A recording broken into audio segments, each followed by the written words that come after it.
ನಮಸ್ತೆ ಸ್ನೇಹಿತರೆ, ನಾನಿವತ್ತು ಆಷಾಢ ಮಾಸದಲ್ಲಿ ಬಂದಿರತಕ್ಕಂಥ ಸಂಕಷ್ಟಹರ ಚತುರ್ಥಿ ಯಾವ ದಿನ ಬಂದಿದೆ, ಯಾವಾಗ ಚಂದ್ರೋದಯ ಆಗುತ್ತೆ ಅಂತ ಈ ವಿಡಿಯೋದಲ್ಲಿ ಸಂಪೂರ್ಣವಾಗಿ ನೋಡ್ತಾ ಹೋಗೋಣ. ಮೊದಲನೇದಾಗಿ ಕೃಷ್ಣ ಪಕ್ಷದಲ್ಲಿ ಆಷಾಢ ಮಾಸದಲ್ಲಿ ಬಂದಿರತಕ್ಕಂಥ ಈ ಸಂಕಷ್ಟಹರ ಚತುರ್ಥಿಯನ್ನು ಗಜಾನನ ಸಂಕಷ್ಟಹರ ಚತುರ್ಥಿ ಅಂತ ಹೇಳಲಾಗುತ್ತೆ. ಇದು ಆಗಸ್ಟ್ ತಿಂಗಳು ಯಾವ ದಿನ ಬಂದಿದೆ ನೋಡೋಣ. ಈಗ ತಿಥಿ ಆರಂಭವಾಗೋದು 1ನೇ ತಾರೀಕು ಶನಿವಾರ ರಾತ್ರಿ 11:08 ನಮಗೆ ಸಂಕಷ್ಟ ಚತುರ್ಥಿ ತಿಥಿ ಆರಂಭವಾಗುತ್ತೆ. ಮುಕ್ತಾಯವಾಗುವುದು ಮಾರನೇ ದಿನ ಭಾನುವಾರ 2ನೇ ತಾರೀಕು 11:16 ಮುಕ್ತಾಯವಾಗುತ್ತೆ. ನಾವು ಇದನ್ನು ಸಂಕಷ್ಟ ಚತುರ್ಥಿನ ಚಂದ್ರೋದಯನ ಪರಿಗಣನೆ ತಗೊಳ್ಬೇಕಾಗುತ್ತೆ. ಆದ ಕಾರಣ ನಾವು 2ನೇ ತಾರೀಕು ಭಾನುವಾರನ ಸಂಕಷ್ಟಹರ ಚತುರ್ಥಿಯನ್ನು ಮಾಡೋದು ಉತ್ತಮವಾಗಿರುತ್ತೆ.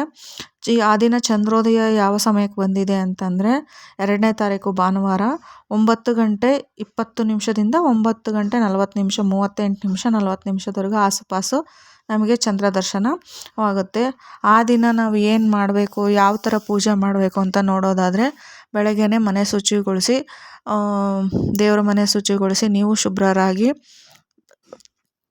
ಗಣೇಶನ ಒಂದು ವಿಗ್ರಹ ಇಲ್ಲ ಫೋಟೋ ಇದ್ದರೆ ಅದರ ಮುಂದೆ ಕೂತಿ ನಾವು ಸಂಕಲ್ಪ ಮಾಡಬೇಕಾಗುತ್ತೆ. ಈ ವ್ರತ ನಾವು ಯಾಕೆ ಮಾಡ್ತಿದ್ದೀವಿ, ಇದು ಸಂಕಷ್ಟಹರ ಚತುರ್ಥಿ ಮಾಡೋರಿಗೆ ಮಾತ್ರ ನಾನು ಹೇಳ್ತಾ ಇರೋದು.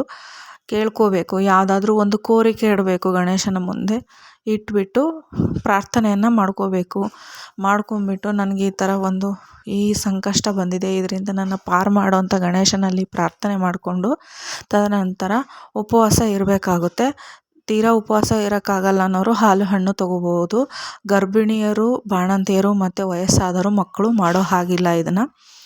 ಆಮೇಲೆ ಮಂತ್ರಗಳ ವಿಷಯಕ್ಕೆ ಬಂದರೆ ಓಂ ಗಂ ಗಣಪತಿಯೇ ನಮಃ ಹೇಳ್ಬೋದು, ವಕ್ರತುಂಡ ಮಹಾಕಾಯ ಹೇಳ್ಬೋದು.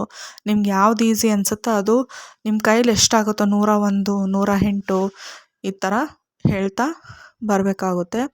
ನಿಮಗೆ ಗಣೇಶನಿಗೆ ಇಷ್ಟವಾದದ್ದು ಏನಾದರೂ ನೈವೇದ್ಯ ಮಾಡೋದಾದರೆ ಮೋದಕ, ಕಡಲೆಕಾಳು ನೈವೇದ್ಯ ಮಾಡಬೇಕಾಗುತ್ತೆ.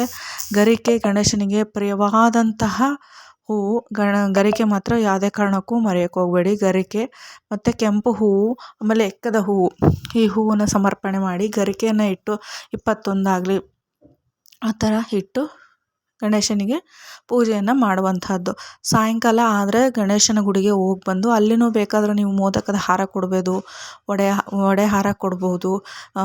ಇಲ್ಲಾಂದರೆ ಗರಿಕೆ ತುಂಬ ಇತ್ತು ಅಂದರೆ ಗರಿಕೆ ಹಾರನೂ ಮಾಡಿ ಗಣೇಶನಿಗೆ ಕೊಡ್ಬೋದು. ಕಡಲೆಕಾಳು, ಎಸ್ಪೆಷಲಿ ಕಡಲೆಕಾಳು ಅಂದರೆ ತುಂಬ ಇಷ್ಟ ಗಣೇಶನಿಗೆ.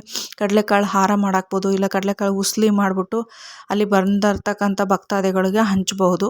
ಈ ಥರ ಮಾಡಿ ಬಂದು ಸಂಜೆ ಅಂದರೆ ರಾತ್ರಿ 9 ಗಂಟೆ ಮೇಲೆ ಎತ್ತರವಾದ ಪ್ರದೇಶದಲ್ಲಿ ಇಲ್ಲ ಟೆರೆಸ್ ಮೇಲೆ ಹೋಗ್ಬಿಟ್ಟು ಚಂದ್ರ ದರ್ಶನ ಮಾಡಿ ಚಂದ್ರನಿಗೆ ಅರ್ಘೆಯನ್ನು ಬಿಟ್ಟು ತದನಂತರ ಕೆಳಗಡೆ ಬಂದು ಗಣೇಶನಿಗೆ ನೀವು ಮಾಡಿರ್ತಕ್ಕಂಥ ಪೂಜೆ ಸಂಪೂರ್ಣವಾಗಿದೆ ಗಣೇಶ ಅಂತ ಹೇಳ್ಬಿಟ್ಟು ಊದ್ಕಡ್ಡಿ ಬೆಳಗ್ಗೆ ಈ ವ್ರತವನ್ನು ಮುಗಿಸ್ಬಹುದು.